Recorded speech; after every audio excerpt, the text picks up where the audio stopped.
Pessoal, sejam bem-vindos aqui a mais um podcast de Direito do Servidor Público e hoje a gente vai falar sobre um tema atual, muito interessante, que muitas pessoas têm muitas dúvidas e eu trouxe um especialista aqui, pessoal, até para eu mesmo tirar as minhas dúvidas, que é sobre imposto de renda. É um assunto tão técnico, tão específico, que muitas pessoas, inclusive profissionais, têm dúvida. Por isso que eu trouxe um homem muito importante na sua área e importante também porque é meu irmão de sangue. Contador e advogado, Paulo Roberto. Paulo, seja bem-vindo. Ô, meu irmão, para mim é um prazer, viu? Para mim é um prazer estar aqui à sua frente e esse trabalho tão importante, tão bem elaborado, bem trabalhado e com certeza você tem tratado ele com carinho. É verdade, a gente procura sim, Paulo, tratar com muito respeito, né, e informar as pessoas. E assim, tem alguns temas que a gente já vai entrar, que é esse do imposto de renda, que como eu falei aqui, as pessoas têm muitas dúvidas. Sim. E assim, o que a gente percebe muito na prática? As pessoas confundem, por exemplo, imposto de renda com INSS. Não sabe também por que você paga, entre aspas aqui, o imposto de renda duas vezes, aquele retido na fonte, e aí depois você ainda tem que fazer mais uma declaração anual. Sim. Eu recebo aqui muitos clientes dizendo: Júnior, eu tenho certeza que eu estou pagando imposto de renda a mais, porque entre o FGTS, entre o INSS, e na verdade o Brasil é complicado, é tanta sigla, É verdade. que ou verdade. Você é um especialista da área, ou eu não sei se já fizeram isso daí para poder embananar mesmo a cabeça do contribuinte normal e ele não saber de nada, fechar o olho e pagar. É verdade. Não é? E aí eu queria assim começar bem do começo, a gente até combinou aqui de usar uma linguagem bem acessível, porque o nosso ponto aqui é realmente instruir as pessoas a como elas devem se comportar quando forem tributadas. Sim. E aí eu queria perguntar para o senhor primeiro o que é o imposto de renda, qual a diferença entre o imposto de renda, a contribuição previdenciária INSS, FGTS, qual é essa diferença para ficar bem didática, bem desenhada na cabeça aqui do nosso telespectador. Pronto. O imposto de renda, na verdade o nome correto, imposto sobre a renda, né? Ele é um imposto que foi criado, como o próprio nome já diz, para tributar a renda do contribuinte, seja ela de salário, seja ela de qualquer natureza, seja ela de salário, seja ela de sei lá, aluguéis, porventura, uns aluguéis que porventura a pessoa pode ter, de aposentadoria, sobre bens, sobre os bens, precisa ser declarado e dependendo do caso, ou vai seja, ser não tributado. vê cara, nem coração e nem objeto, ela vai sair Por isso tem até torando todo mundo. Tem até um ditado popular aí que o leão fica de boca aberta. Fica de boca aberta. Né? Uhum.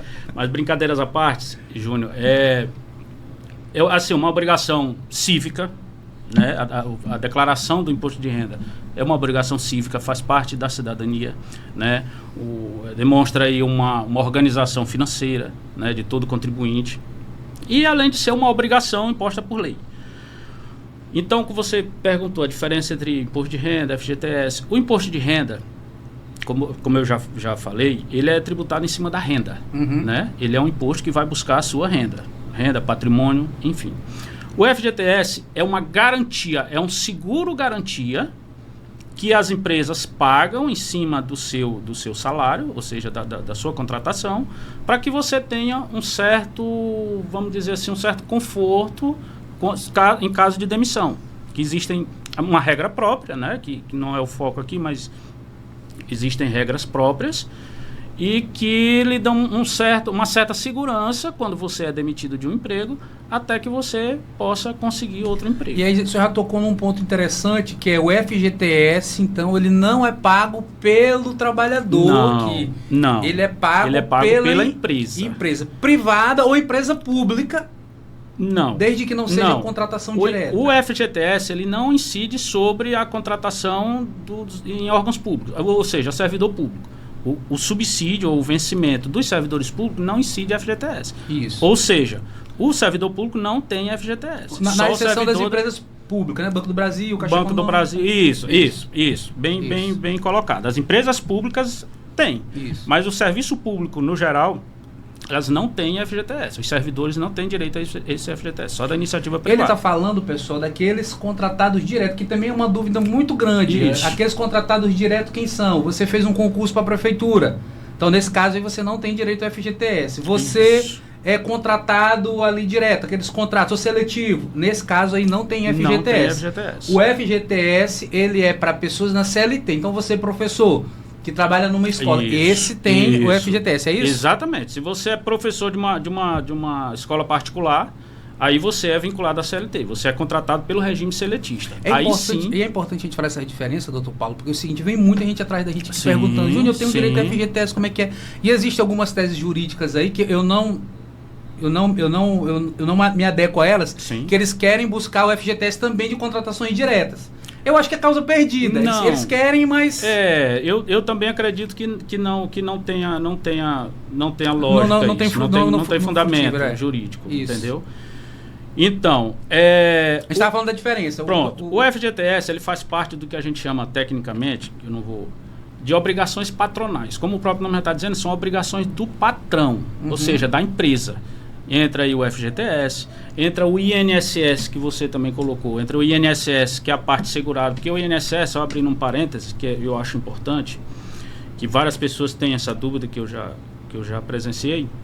O INSS do funcionário, ele é formado por duas partes, que a gente chama de parte patronal e a outra que a gente chama de parte segurado.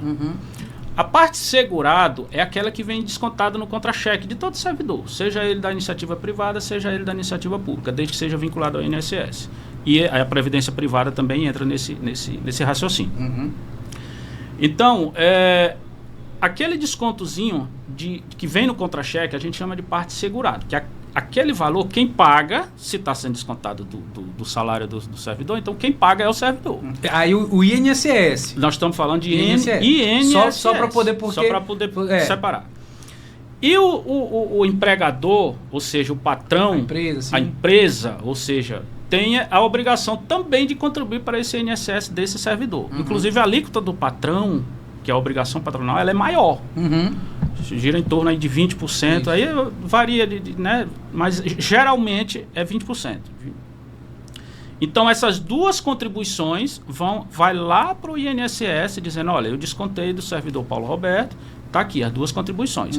Eu descontei tanto dele, que é a parte servidor, como está aqui a minha parte. Isso para garantir o futuro da aposentadoria daquele servidor. E aí é interessante tu falar isso, porque é o seguinte, a contribuição previdenciária em si, ela tem um retorno. Então você vai pagar o INSS, aquele que vem descontado, não é? Para quem alguns regimes aí, como por exemplo o governo do estado, para quem é concursado, ele já não é INSS. Você vai ver um desconto aqui no Maranhão por FEPA, não é? Que é um regime de previdência própria. Isso. E você tem aquele retorno.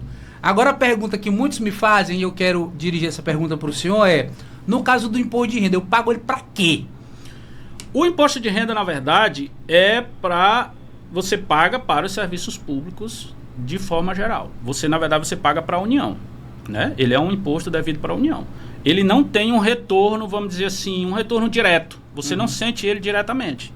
A verdade é essa, né? Você paga como o IPVA, por exemplo, que em tese seria, né? Para ser investido na estrutura, né? Sim. Mas o imposto de renda não. O imposto de renda você contribui realmente só para os serviços públicos. Pessoal, então assim, no bom linguajar aqui, que muita gente me pergunta, viu? Não sou eu que estou dizendo, é o que o pessoal me fala. Júnior, isso aqui é um dinheiro perdido. Eu não vou preservar. Brasil, né? E tese, Brasil. Pessoal, não era para ser perdido. Era para estar nas escolas, exatamente. Era para estar lá no hospital, era para estar na manutenção de serviços públicos, de rua, de tudo, né? Mas ele vai aí para algum lugar e fica por isso mesmo. Na verdade, Júnior, só abrindo um parêntese aí com relação a esse assunto, a União arrecada esse valor do imposto de renda do Brasil inteiro e ela faz uma distribuição. Na verdade, chega para o município em forma de FPM, né? Chega para o estado em forma de FPE.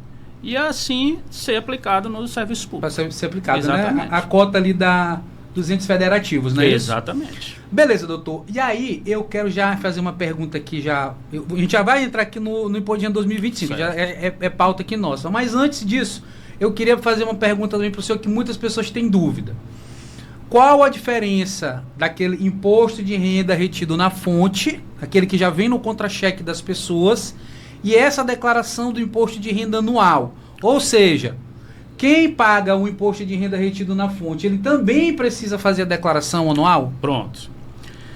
O imposto de renda retido na fonte, o próprio nome já está dizendo, ele é retido na fonte pagadora. É uma obrigação acessória do empregador descontar esse imposto de renda. Esse é aquele que eles chamam de IRRF, né, que vem no contra-cheque do servidor. Imposto de renda retido na fonte. Isso. Só para você entender, viu, o nosso telespectador.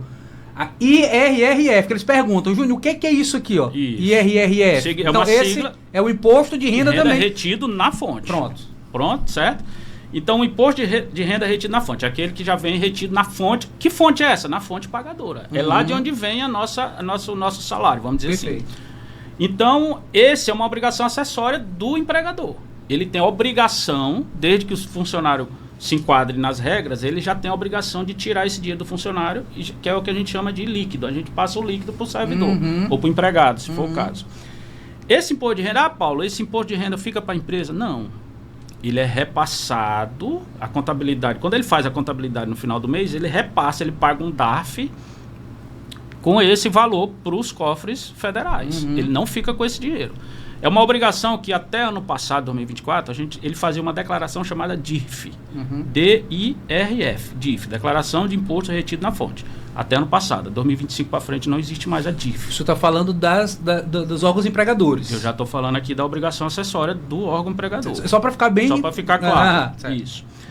Como é que o governo federal vai saber que o Paulo Roberto, por exemplo, pagou esse imposto? Então, a empresa que reteve na fonte, nós estamos falando de imposto de renda retido na fonte, ele vai dizer, olha, governo federal, eu paguei, eu descontei do Paulo Roberto, está aqui o comprovante, né, que ele faz o pagamento no banco da guia, e eu vou prestar essa informação para o governo federal através dessa DIF. Até no passado era DIF. Essa é a primeira obrigação. A Receita está com essa informação lá. Quando chega o prazo da nossa declaração de pessoa física, que é o foco aqui, que começou agora dia 17, começou dia 17 de março, vai até 30 de maio, agora, ele pega essas informações, a gente faz essa declaração, diz, olha, o empregador Júnior Figueiredo, por exemplo... Desculpa me interromper, antes de entrar nessa que a gente vai falar agora, que é essa de 2025, né? 30 de maio de 2025. Essa primeira que o senhor falou, que é essa retida na fonte, que existem também os percentuais que são descontados, enfim, né? Que é de acordo com quanto maior o valor que a pessoa ganha, maior é o desconto. A gente não vai entrar aqui nos detalhes de percentuais, mas em regra quanto mais você ganha, tem uma tabela progressiva. Quanto mais você ganha, mais você vai pagar. Essa daí, o contribuinte ele não precisa, entre aspas, se preocupar com ela. Nesse primeiro momento, não. Ela é uma obrigação da empresa ou do empregador. Paulo, mas, puxando o gancho aí, mas Paulo, se a empresa informar errado, ela tem como corrigir. Você pode até se manifestar, dizer, olha empresa, e aqui você declarou para a Receita que eu ganho tanto, mas na verdade está aqui meus contra-cheques, vamos ver aí, ó, eu ganho um pouco menos. Isso acontece muito na prática? Júnior, acontece. Eu não vou dizer que é muito, mas acontece. Porque como hoje está tudo informatizado, os programas de folha de pagamento, o sistema de folha, que a tendência deles é errar menos ainda, né? Tudo automatizado, eles geram esse demonstrativo. Nós estamos falando do empregador ainda. Ele gera esse demonstrativo, que chamava DIRF, gera tipo que automaticamente. Então, é quase zero erro. Né? Mas acontece, não vou dizer que não acontece. Certo? Então, a questão dos empregadores, eles não podem, então, os contribuintes não precisam se preocupar. Nesse primeiro momento não precisa. Mas claro, Júnior, abrindo aqui uma nova... Claro que todo mês o servidor, aí a importância do contra-cheque, né? Todo mês o servidor ou funcionário da iniciativa privada, ele deve guardar esses contra-cheques, ele deve sempre conferir para saber se aquilo ali está batendo. Ele não precisa ser um mega especialista para sentir falta de um desconto ou estranhar algum desconto que tem no contra-cheque. Ele não precisa ser um especialista para isso. Ora, se eu sei que meu salário é sei lá, R$3.000, então eu vou saber quais são os descontos que rotineiramente, ou seja, mensalmente, são impostos aqui no meu contra-cheque. Eu queria até aproveitar essa tua pergunta aí, que tem muita incidência aqui pra gente. Aqui no nosso escritório, pessoal, vocês aqui que já conhecem a gente, nós somos especialistas em recuperação tributária, principalmente ali a recuperação do INSS. Professores, servidores públicos, você que é médico, é professor, que é até mesmo advogado, trabalha em 2 lugares ao mesmo tempo, muitas das vezes você paga INSS 2 vezes. E no que passa esses valores, você tem direito à restituição. Então, doutor Paulo, essa é a nossa especialidade, que é o INSS, e agora eu vou para a sua. Acontece muito erro de pessoas pagarem INSS a mais, lá aquele descontado lá na folha de pagamento. No imposto de renda, o retido na fonte, existe também esse erro das pessoas, de repente lá, ela tá numa faixa, e aí descontam valores a mais do imposto de renda nela. Existe também esse erro com o imposto de renda? Pronto. E Júnior, como eu falei agora há pouco, eu não vou dizer que não existe. Pode acontecer, mas é raro. É raro. Eu confesso que eu particularmente... Também nunca vi um caso. Eu nunca vi um caso. Eu particularmente...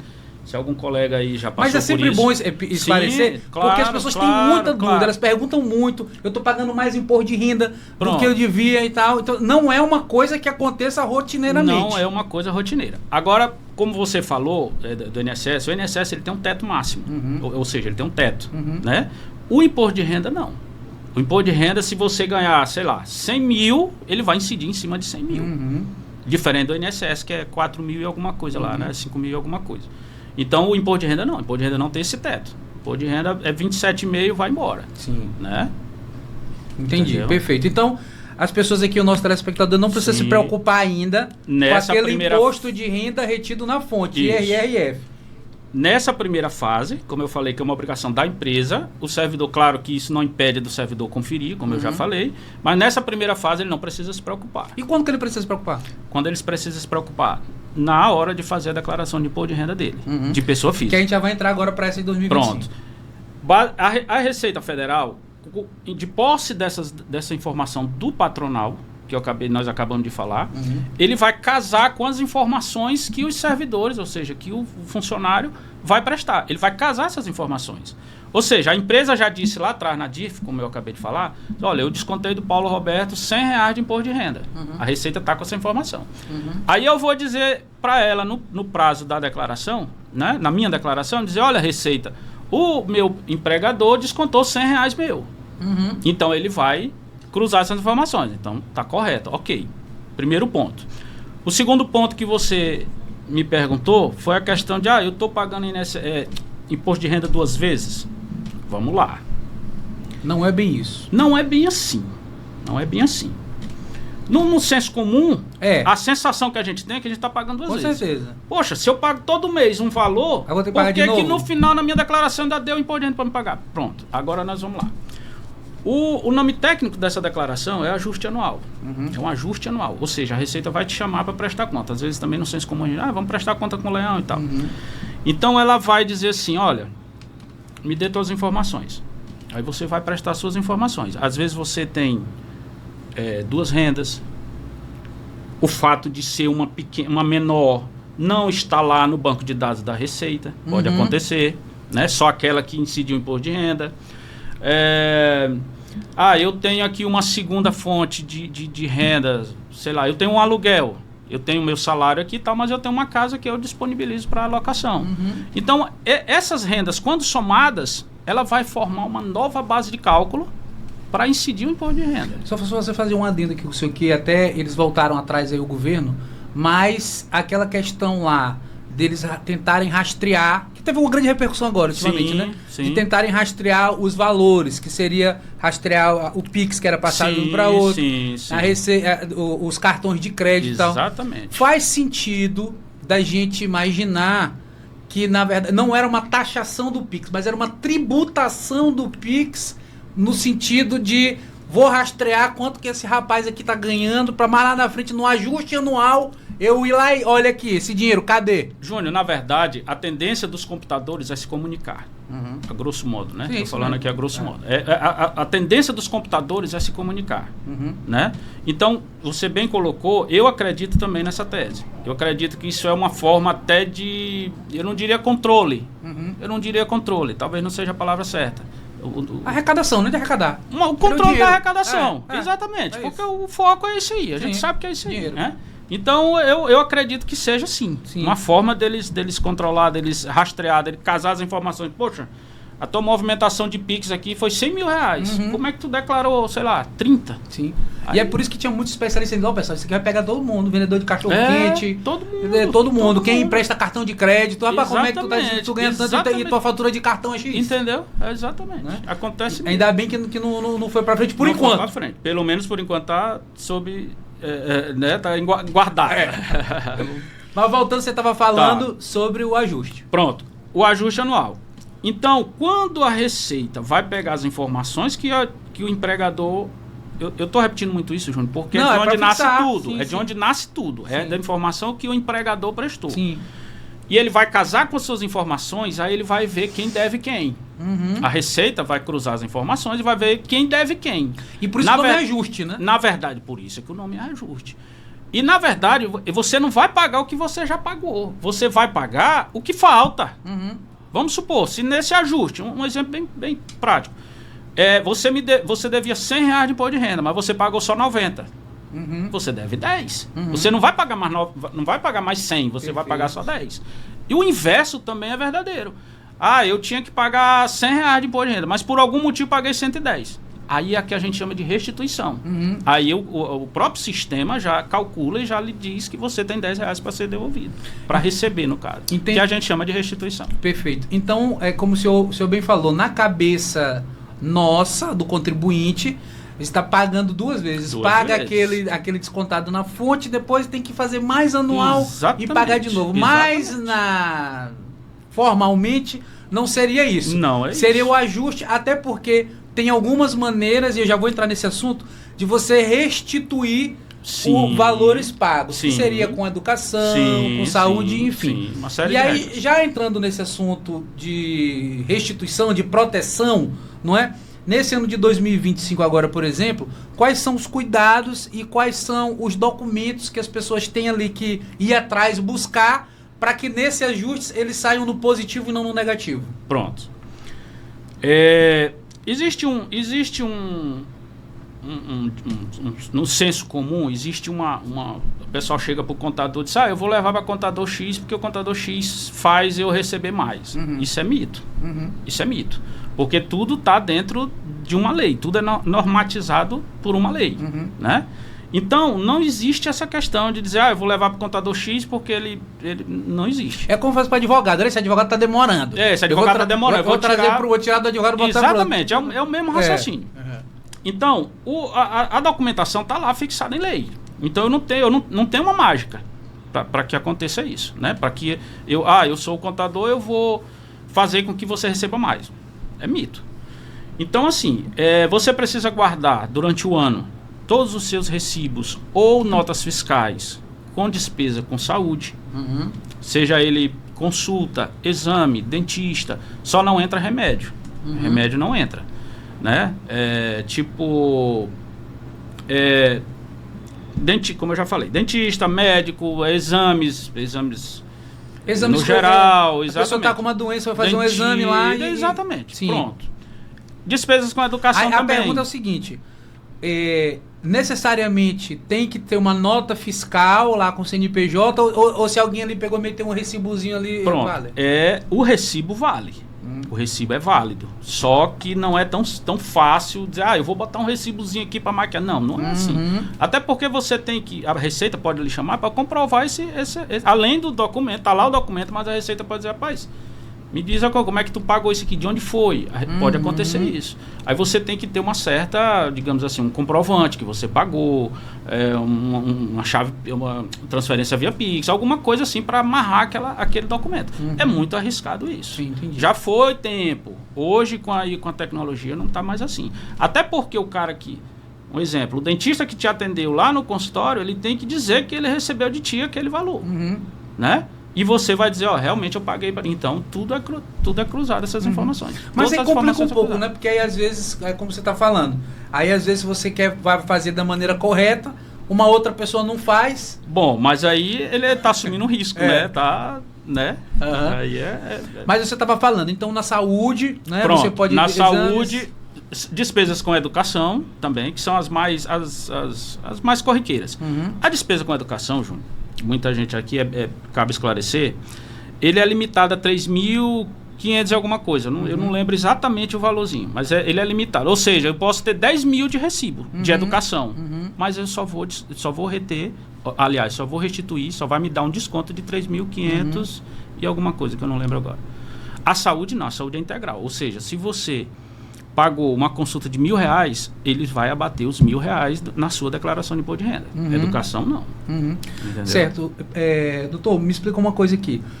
É mais a questão de experiência. Sim. Quem se consultou aí, que foi vários médicos e tal, mas não teve a atenção de pegar a nota fiscal na hora, nada. O que ele deve fazer agora? Ele vai atrás do médico? Pronto. Como é que ele faz? Eu sugiro que ele vá atrás. Ele vá atrás. Né? Agora, detalhe, ele não pode deixar para ir atrás. Por exemplo, vamos criar um exemplo prático. Eu fiz uma consulta em dezembro de 2024 de R$1.000. Não peguei a nota fiscal, não peguei recibo, não peguei nada. Quando foi agora na hora de declarar, o meu contador disse, rapaz, vá atrás das tuas notas. Aí eu me lembrei dessa nota de 2024 que eu fiz em dezembro de R$1.000. Só que a nota fiscal vai sair agora, com data de 2025. Então, pela norma, ela não vai entrar, essa despesa não vai entrar. Né? Então, o que acontece? Aí a gente substitui, pode até juntar a nota, e o comprovante de pagamento substitui por um recibo. Isso é muito importante, essa informação que você está dando, então. Então, mesmo que a pessoa ela não tenha solicitado a nota em tempo hábil lá em 2024, aí eu quero até que você também tire essa dúvida, que muitas pessoas têm, né? Nós temos 2025, então o imposto ele não é de 2025. Não. Ele é um imposto de 2024. Ele é tudo que aconteceu em 1º de janeiro de 2024 até 31 de dezembro de 2024. Ele é limitado ao ano. Limitado ao ano. Aquele ano passado. Pronto. Então, mesmo essa pessoa que, porventura, lá teve um atendimento médico lá no ano passado, 2024, que ele não pegou essa nota, ele ainda tem como ele conseguir restituir, porque ele tem um procedimento. Ele tem esse procedimento. Repetindo, ele pode até pegar a nota com data agora de janeiro, mas aí ele vai ter que, se a Receita vier a chamar ele tem como provar. Não, tá aqui o meu comprovante que eu fiz o Pix, tá aqui pro doutor tal, pra conta da clínica tal, né? E tá aqui o meu recibo. Apesar da nota tá aqui já em 2025, que em tese não, pela regra, ele já ia entrar na prestação de conta 2026. Mas eu estou prestando conta 2024. 2024. Então, aí, nesse caso, a gente justificadamente, ou seja, se a Receita chamar a gente para justificar, a gente comprova e diz, olha, está aqui, a Receita vai entender que aquilo ali foi, apesar da nota estar aqui em 2025, com data de emissão. Fazendo aqui um exercício, então, de resumo, pessoal, nós estamos aqui hoje com o contador e advogado Paulo Roberto, que por acaso é meu irmão. Tamo junto. Irmão mesmo, viu, pessoal? E aí, é um grande especialista aqui em imposto de renda. Paulo, vamos já voltar aqui pro tema. Você está fazendo imposto de renda atualmente? Como é que está? Sim, a gente está fazendo. A gente está fazendo, está portas abertas aí para... Né? Quem quiser, geralmente eu pergunto no final, mas eu quero logo te perguntar logo agora. Quem quiser encontrar o Dr. Paulo para fazer o imposto de renda, como é que... Aí tem o meu Instagram, que é @paulornm.adv. E tem o meu WhatsApp também, que é o 98-98406-5244. E basta nos mandar uma mensagem que a gente... E a tecnologia facilitou muito, né? E até quando agora em 2025, o prazo para fazer a declaração? O prazo vai até 30 de maio de 2025, até às 0 hora, ou seja, até 23 horas, 59 minutos, 59 segundos do dia 30 de maio. Então, a recomendação que o senhor faz é que a pessoa vá buscar esses comprovantes. Sim. Para até o dia 30 ela fazer. Agora eu lhe pergunto... Eu sugiro não deixar para o dia 30. Sim, né? Eu sugiro... vamos buscar logo. Ainda temos aí mais ou menos um mês, né? Então, vamos procurar essa documentação, né?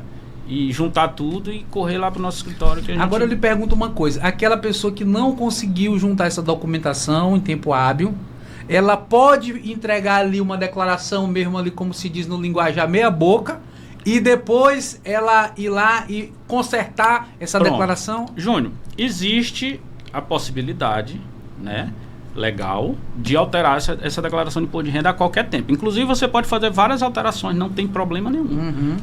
Hoje eu achei um exemplo, achei um documento, ou faltou uma informação, eu vou fazer uma retificação. Mês que vem eu achei outro, não tem problema nenhum. Desde que você tenha respeitado o prazo né, do dia 30 de maio. Existe prazo para fazer a retificação? Por exemplo, eu posso fazer uma retificação aqui de 2015. Bom, não existe um prazo para você fazer essa retificação. Não existe um prazo, eu posso fazer até tanto tempo. Não existe esse prazo. Mas você pode fazer a sua alteração.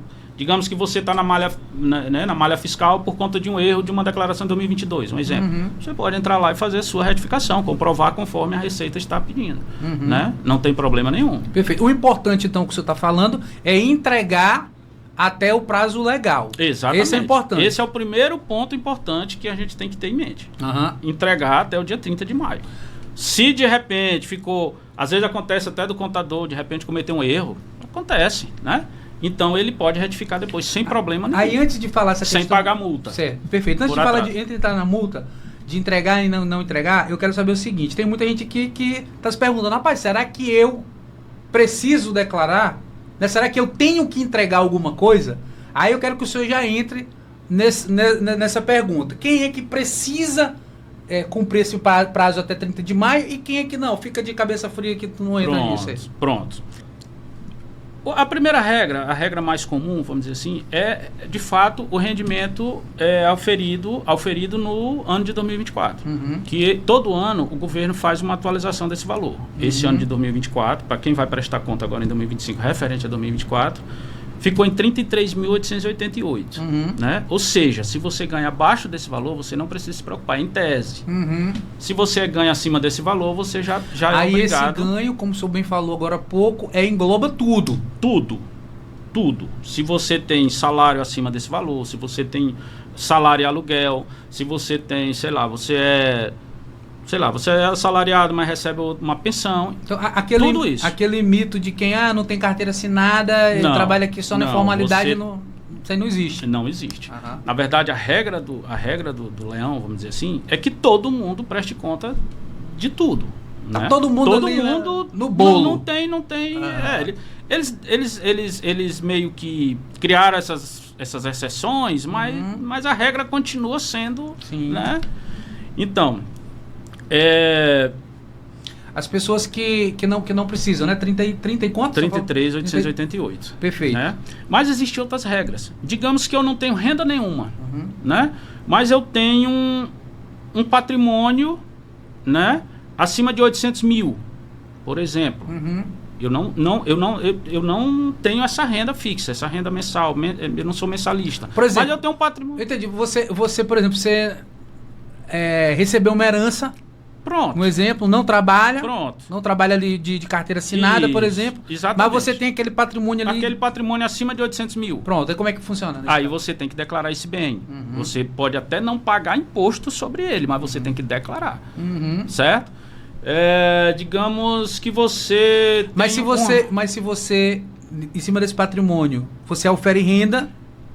Isso, aí você paga sobre aquela que é o ganho de capital. Já ia chegar lá, mas já que você tocou, os ganhos de capital. O que seria o ganho de capital?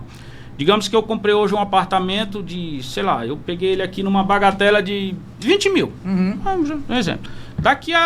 Quando foi agora, em dezembro de 2024, houve uma valorização aí, o governo fez lá uma avenida e tal, e ele foi para R$1 milhão. Um exemplo absurdo aqui, mas vamos dizer. Então, esse ganho de capital de 20 mil para 1 milhão, eu vou declarar sobre ele. Né? Eu vou declarar. E aí, inclusive, pagar imposto. Entendi. A valorização... Que a gente chama de ganho de capital. De ganho de capital, a valorização do imóvel, por exemplo. Exatamente. Não é? Exatamente. Perfeito. Outro exemplo, digamos que você recebe um rendimento que ele é isento por natureza, só que você recebe ele um valor muito alto, acima de 200 mil, né? Você também vai declarar, você é obrigado a declarar. Mas assim, existem várias regras, mas a principal delas ainda é o valor de 33.888. Entendi. Questão de carro também, todo patrimônio. Patrimônio, como eu... Mas aquele cara que tem uma motozinha lá no interior. Ele não é... Se ele não tem a regra, se ele não se encaixa na regra da renda... Ele não precisa se preocupar. Não precisa se preocupar. Não precisa se preocupar. Ele não vai declarar, eu só tenho uma moto. E aquele que tá lá no interior também assistindo a gente, que ele tem a casinha dele, que ele sabe ali que vale bem a casinha dele, só que essa casinha dele não tem, sabe o que acontece muito, né? Não tem ali o registro. Como é que funciona isso? Também não, ele não precisa se preocupar. A priori ele não precisa se preocupar. Né? Não, ele não vai, né? Sim. Não vai se preocupar com isso. Perfeito. Pessoal, nós estamos falando aqui com o Dr. Paulo Roberto, advogado contador, sobre imposto de renda.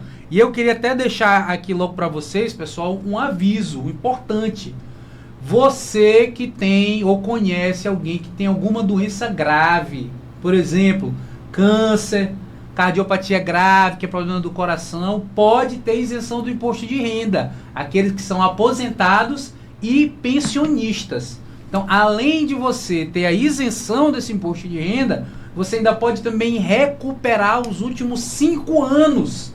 Tá, pessoal? Então, é importante vocês saberem dessa informação. Procure um contador aqui, especialista como o Dr. Paulo. Aqui no nosso escritório também a gente faz esse serviço de recuperação do imposto de renda. Vocês podem também estar acessando aqui o nosso site, que é www.advogadojuniorfigueiredo.com.br. E, Dr. Paulo, eu não posso deixar aqui de relembrar nossos patrocinadores também, que é o Hotel Pousada Farol da Praia, JF Estúdio Hotel e Vila Calhau, em São Luís do Maranhão. Então, se você não é de São Luís do Maranhão, quer conhecer, não deixem de ficar hospedados de frente pro mar, com piscina, suítes confortáveis demais, ar-condicionado, TV, frigobar, Wi-Fi e um precinho camarada. E para quem já é de São Luís, está em São Luís, que ninguém é de ferro, gosta de amar, leve sua namorada, sua esposa pro Búzios Motel, ali no Calhau.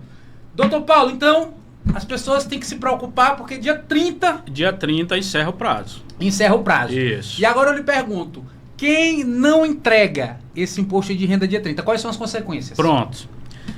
A primeira consequência, Júnior, é a multa. Né? Essa multa ela é de 1% sobre o valor devido, o valor do imposto devido, no mínimo R$ 165,74, salvo engano. O que significa isso em linguagem? Mesmo que você não tenha imposto, mesmo que a sua declaração seja zerada em termos de renda, né? Você vai pagar essa multa. Né? Que ela é no mínimo R$ 165. Então você, no mínimo, você vai pagar R$ 165. Então, tem que ter muito cuidado. Muito cuidado, porque R$ 165, sim, né? Com certeza. Além disso, você pode ter o seu CPF suspenso, né? Junto à Receita Federal. Os bancos podem, enquanto você estiver nessa situação de CPF suspenso, você pode ter problema com o banco pode se negar a lhe dar um empréstimo, pode negar a abrir uma conta bancária, né? Possíveis negociações que você tem com a própria Receita, né? Eles não dão sequência porque o seu CPF está suspenso. Agora, cabe até lhe fazer uma pergunta aqui, é o seguinte, sobre a questão do CPF suspenso. Acontece muitas pessoas virem aqui atrás de mim, porque assim, Paulo, o que acontece hoje? O golpe, ele se tornou um negócio mais lucrativo do que assalto a banco. Sim. Porque o assalto a banco, o bandido, ele tem que fazer todo ali, empreender um negócio altamente arriscado, botar a mão em arma, arriscar a própria vida, fazer toda uma estratégia para roubar um banco. Agora, o cara que mexe com golpe, ele escala esse golpe na internet aí, e ele sai aplicando golpe em todo mundo, e o que muito acontece. E nesse período agora de declaração de imposto de renda, eu acho que a gente tem que ter muito cuidado e alertar as pessoas. Sim. E aí o que acontece? Muita gente vem e diz assim, doutor João, olha, estão dizendo aqui que o meu CPF está cancelado, não suspenso. Sim. CPF está cancelado, que eu não tenho mais CPF, que aí os golpistas mandam um boleto falso para a pessoa pagar. Sim. E aí eu queria que o senhor dissesse assim, o senhor já falou, as consequências são multa, suspensão. Isso. Mas como que o contribuinte, ele vai identificar se ele realmente está sofrendo uma punição do governo ou se ele pode estar caindo ali num golpe? Pronto. Júnior, hoje existe um sistema da Receita Federal, que é o ECAC, né? Você entra lá no site, tem um sistema ECAC, lá está toda a sua vida em relação à Receita Federal. É uma forma de você observar se isso realmente procede, essa informação procede. Você recebeu lá uma mensagem, aí você logo, o primeiro impacto é você se preocupar. Sim. Né? Você já se preocupa. Mas aí você respira. Não deve clicar em link. Não clique em link, não passe informação de nada. Confirme seus dados, não faça isso. A primeira opção, você vai atrás, você procura um profissional da contabilidade para tentar buscar essa informação junto à Receita Federal, que é o guardião aí dos seus dados, vamos dizer assim, do seu CPF, né? Se você tiver, de repente você é um cara altamente instruído, você mesmo entra lá com sua senha Gov, se você não tiver certificado digital, você entra lá com a senha Gov e consulta. No ECAC. No ECAC. Mas se basta digitar no Google tracinho CAC. Pronto, aí tá lá, site da Receita Federal, é um site oficial, confiável, a segurança dele nunca foi violada. Essa é a primeira opção. Procurar um contador, ou se você tem acesso ao ECAC, você entra lá, tá lá a informação. Se lá tiver regular, você não tem o que se preocupar. Perfeito. Não tem o que se preocupar. Então, existe a opção também de você ir ao banco, o banco de sua confiança, conversa com o seu gerente, rapaz, eu recebi essa informação, queria saber se ela procede, o gerente também vai consultar lá o seu cadastro, o seu CPF e vai ver que não tem, né, que essa informação é falsa. E uma dica que eu dou é que você, que o contribuinte confie somente em sites oficiais. Não confie em sites de Facebook, não confie em sites, links que eu quero, né? Eu me refiro a links, aqueles links que, né? Pessoal, só lembrando que a gente está aqui com o Dr. Paulo Roberto. Se você sentiu uma diferençazinha de câmera aqui, a gente teve que trocar de câmera, mas faz parte aqui do jogo. Vamos lá, o importante aqui é o conteúdo. Exatamente. Então vamos lá. Dr. Paulo, a gente estava falando aqui dos golpes que as pessoas têm que ter muito cuidado. O senhor falou de não clicar em link, de ir realmente para os sites oficiais. Eu já quero até emendar uma outra pergunta para o senhor. Existe aí umas pessoas que falam que a pessoa pode, como eu falei, CPF cancelado, pode ser preso se não pagar o imposto de renda. Isso é verdade? Não, isso é mito. Em tese, isso é mito. Por que eu falei em tese? Porque o simples fato de você atrasar a sua declaração de renda ou de repente não entregar, não significa que você vai, é o fim do mundo. Vai ser preso. De jeito nenhum. Num primeiro momento, não. Sim.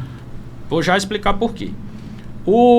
Existem as penalidades que você, por exemplo, a multa, se você não entregar, se você entregar com atraso, e existe o que a gente chama de malha fina, que aí no senso comum, né, no dia a dia, é muito assim, um demônio, é um terror. Não. O que é a malha fina, na verdade? É isso que eu lhe pergunto agora.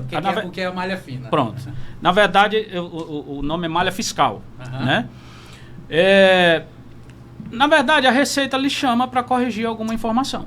É só isso. O fato de você ter caído na malha fina ou ter caído em malha fiscal não significa que é o fim do mundo. Significa que a Receita está lhe chamando... Mas eu até sei, doutor Paulo, porque assim, eles já botaram muito na cabeça, cuidado com a malha fina. Se você cair na malha fina, cuidado, e aí fica... Pois né? Então, assim, já se criou um terror, em cima disso. Exatamente. Em cima da malha fina. Eu acho que talvez até o próprio governo tenha criado esse terror, que é justamente, outro paga direito, outro vai cair na malha fina. Exatamente. Então, a malha fina, pelo que o senhor está nos esclarecendo, nada mais é do que a Receita vir aqui, vamos voltar aqui de novo. Sim. E ver, porque o teu órgão pagador está dizendo isso, pronto, tu está dizendo isso. Exatamente. Existem várias formas, né, vamos dizer assim, para a Receita lhe chamar para prestar alguma informação. Vamos supor, ele vai ver que tem uma despesazinha ali que o próprio sistema identificou como suspeita, né? Então ele vai lhe chamar, vem cá, Paulo Roberto, me mostra aqui esse comprovante. Não quer dizer que você cometeu um crime. Não quer de forma nenhuma, num primeiro momento, não quer dizer que você cometeu um crime. Por exemplo, algum dado cadastral, vamos dizer assim, né? A Receita vai dizer, opa, esse dado aqui não bateu, como é que é isso aqui? Digamos que um empregador, você trabalhou por acaso 2 meses para um certo empregador, e esse empregador, você, por algum motivo, você esqueceu, né?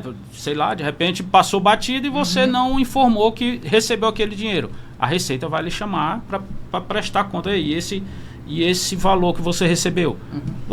Qual a solução disso? Você vai lá, corrige e reenvia. Qual é a forma que a Receita envia? Ela faz uma notificação via correio? Não. A pessoa tem que estar atenta no ECAC? É o contador que informa? Pronto. Como é que é isso?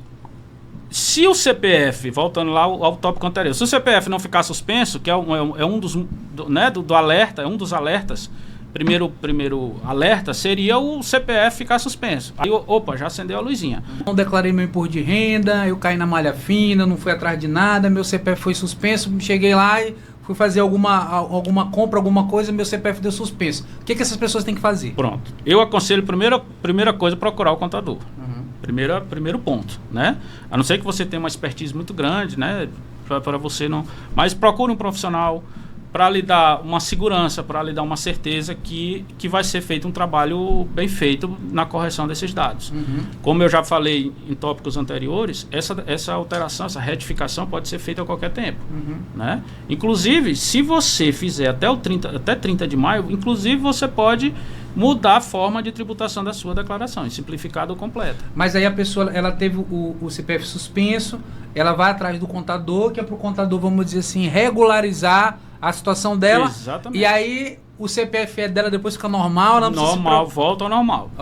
Então, doutor Paulo, a gente estava falando aqui muito aqui sobre a questão de golpe e tal. Então, assim, a questão do CPF cancelado, a gente sabe que são raríssimos casos.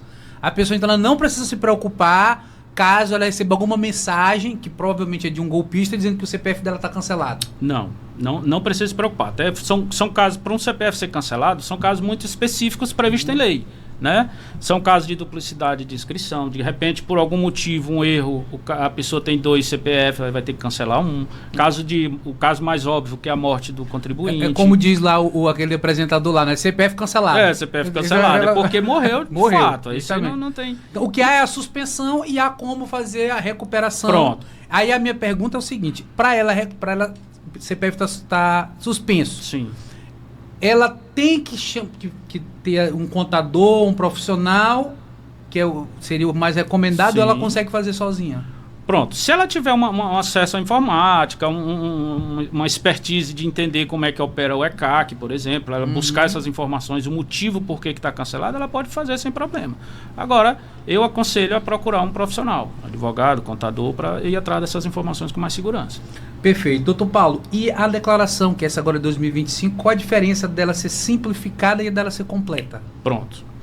A declaração simplificada, isso antes de explicar, eu já vou lhe dizendo que o próprio sistema, quando você está preenchendo a declaração, o próprio sistema já lhe indica qual é a mais vantajosa. Né? A simplificada, o próprio sistema dá um desconto através da Receita. A Receita dá um desconto de 20%, ela esquece todas as suas despesas de saúde e educação. Ela não considera, você pode até lançar por questão mas ela não considera para fim de restituição. E ela lhe dá um desconto de 20% em cima do seu imposto, limitado a 16.754, né? Ou seja, esse desconto ele não pode ser acima de 16 mil e lhe devolve, caso você tenha a restituir, ele lhe devolve em cima desse, sem levar em consideração as suas despesas. Essa é a simplificada. Né? Ele já lhe dá direto um desconto de 20%, ou seja, em tese esse valor vai retornar para você. E a completa é aquela que você não tem o desconto, que ela leva em consideração somente as despesas. O que o profissional recomenda? Se você tem muitas despesas, você faz pelo modo completo. Né? Se você tem muita despesa com saúde, com educação, paga a faculdade de filho, tem plano de saúde, tem tal, você faz pela completa. Né? É mais vantajoso. Agora, se você tem pouquinha despesa, faça pela simplificada, que é mais... Entendi. Né? Então, aí no caso... É mais vantajoso. Entendi. Aí no caso, a pessoa mesmo, ela pode estar ali vendo, ou ela pode consultar um contador, ela vai passar esses documentos que ela tem para um contador e o contador vai dar esse feedback para ela. Eu costumo fazer o seguinte, antes de enviar, antes de encerrar, eu mostro as duas situações para ela, para a pessoa. Claro que a gente vai optar sempre por aquela que tem maior restituição para o cliente. E essa restituição, ela demora quanto tempo para receber? Como é que a pessoa recebe? Recebe em conta? Pronto. Ela tem que fazer algum cadastro? Ou o contador já faz o cadastro? Explica aí como é que funciona. Júnior, a própria declaração de imposto de renda já é uma atualização cadastral. Né? Então, na hora que você está encerrando a sua declaração, existe um campo lá chamado dados bancários. Né? Tanto para debitar o que você está devendo, o que o contribuinte por acaso ficou devendo, como para receber a restituição. Existem várias formas. Existe conta bancária, via Pix, né? Às vezes o contribuinte está devendo algum valor para a Receita de declarações anteriores, a Receita já chama para compensar, né? Então, existem essas formas. Doutor Paulo, agora o que acontece muito, e aí eu queria saber a sua opinião. As pessoas, algumas já têm dívidas aí antigas com imposto de renda, já estão lá. alguns já até desistiram de pagar, eu não vou pagar isso aí, pronto, eu não vou e deixa isso aí para lá. Aí o que acontece? Aí agora gera-se, por exemplo, um novo débito, né? Sim. E aí como é que na sua opinião, né, como profissional, como é que essas pessoas devem lidar com isso daí? Porque elas devem continuar se preocupando com o imposto de renda, ou esses que já ligaram aí entre aspas, dane-se, para não falar palavrão, sim, me dizer como é que eles devem agir? Bom, o mais aconselhável é que eles procurem a Receita. Existem vários parcelamentos aí, até em 5 anos, né? Mas vamos dizer que nesses casos que o cara já chutou o balde, vamos dizer, eu não quero nem saber e tal. Aí ele vai ficar com Esse termo é mais bonito, chutou o balde. Pronto. Ele vai ficar com problema, né? Porque essa dívida, a tendência dela é uma bola de neve, como se costuma dizer, né? Vai só aumentando. Então, se você não tomar, se descansar, não tomar uma providência, você pode ter consequências. Pois é, mas aí vamos lá, as consequências de quem deve imposto de renda. O senhor já me falou que não vai preso. O senhor já nos falou que não tem o CPF cancelado. Sim. Então, efetivamente, no mundo real, né, tem alguns, mas eu quero que o senhor fale. Quais são as consequências da pessoa que está lhe devendo imposto de renda? Pronto. O caso, assim, vamos dizer assim, os casos extremos, né? Você pode até ter um bem seu, né? Confiscado. Sim. Em último caso, você pode até ter esse bem confiscado para pagar esse imposto de renda. Você pode sofrer um processo tributário, você tem direito à defesa, por óbvio, né? Mas você pode ter aí Na prática, assim, pessoal, isso é verdade, é bem verdade. Na prática, assim, o que a gente tem visto? Que a Receita, ela tem tanta gente para fiscalizar, empresas aí, gente grande, que devem milhões e milhões. Não estou dizendo aqui para você não pagar imposto de renda, pelo amor de Deus. Paga o imposto de renda. Mas assim, o que eu vejo na prática mesmo, o principal efeito disso, questões de empréstimos bancários, se você fazer com banco de fomento, banco público, você vai ter problema. Né? Então assim, é importante manter. Você ter problema no Banco do Brasil, às vezes a pessoa está no começo da vida, tem um problema no Banco do Brasil, não poder tirar um empréstimozinho, um negócio. Por causa de imposto de renda. Isso aí pega, né? Com certeza. Então, com certeza. O doutor Paulo está aqui. Doutor Paulo, o senhor, então, é contador, é advogado, não é verdade? Sim. E aí eu queria que o senhor deixasse, nós estamos chegando aqui à reta final já do nosso programa, a gente conversou aqui sobre a importância de você fazer a declaração, sobre as consequências de não fazer a declaração, e eu queria que o senhor mais uma vez, o senhor ratificasse qual é a data de agora de 2025, que a pessoa tem que fazer o imposto de renda, não é? E quais são a data final, que você falou que é 30 de maio, 30 de maio, isso. As consequências também da pessoa que não fizer, quem chegou agora no nosso programa sempre tem essa curiosidade. E uma pergunta que eu não posso deixar de fazer, que tem relação sempre aqui com o nosso público, é se os professores, os servidores públicos, se eles têm alguma maneira que se beneficiem, vamos dizer assim, alguma maneira especial, se tem ou se não tem. Pronto. 30 de maio já foi falado, né?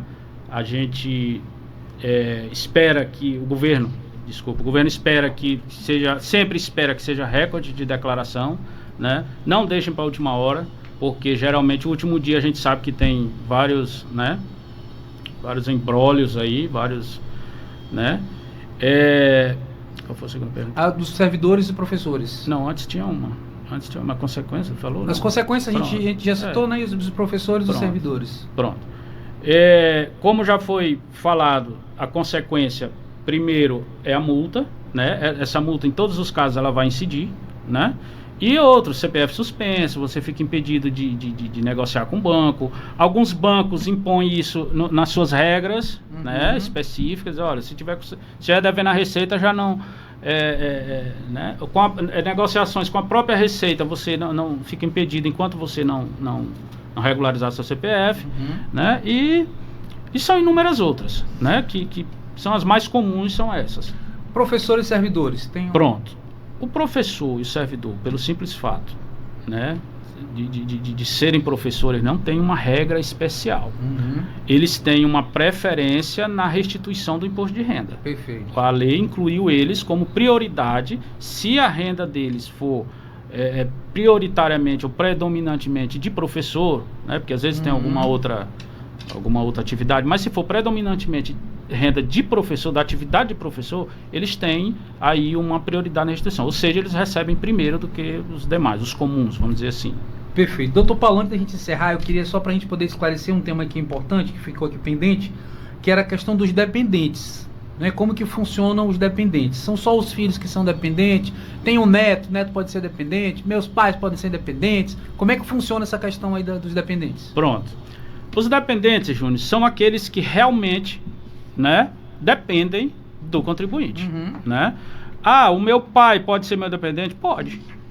Pode ser seu dependente. Desde que... Ah, mas meu pai é aposentado. Se eles receberem no ano 20 mil... Eu não lembro o valor aí. 20.300 e alguma coisa. 24.000. 24, aliás, 24. Pronto. Pode continuar. Se eles receberem 24 mil. O meu pai pode ser meu dependente? Pode.